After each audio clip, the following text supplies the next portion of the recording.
Rizian, c'est famille.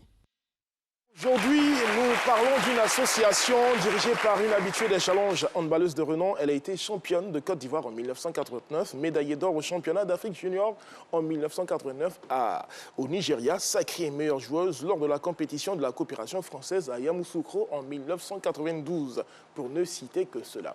Mais aujourd'hui, son challenge est tout autre. Elle s'appelle Alice Koudouillon et elle est fondatrice de l'association Betsaliel, Femme de gloire, qui s'est donné pour objectif d'aider les femmes en situation difficile. Il s'agit entre autres des femmes en détention, des femmes en situation de précarité sévère, des femmes sur le trottoir et des femmes sans abri, mais aussi avec un accent particulier sur les femmes qui pratiquent la prostitution.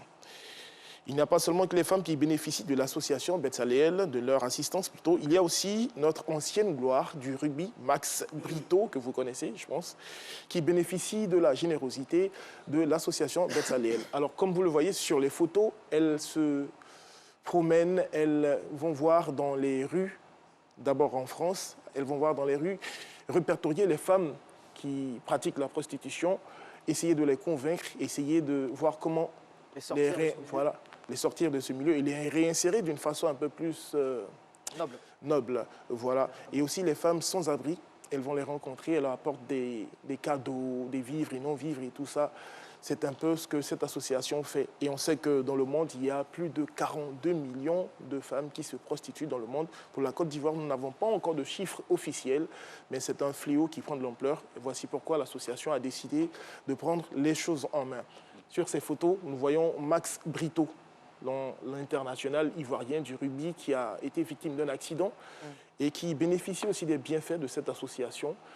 Il a été intronisé dernièrement à Paris. C'est une expérience qui a commencé à Paris et aujourd'hui, elle essaie de s'installer en Côte d'Ivoire. Voilà, et l'association, comme je l'ai dit, s'appelle Betsaliel.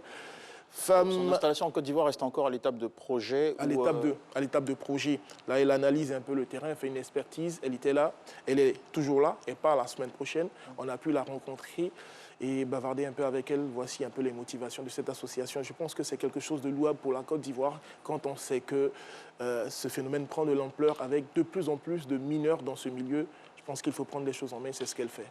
D'accord. En tout cas, c'est à saluer. Petite question pour... Non. Une belle initiative qui est tout simplement à encourager. Voilà, justement. Et c'est notre façon de l'encourager à travers ces éléments. Ok.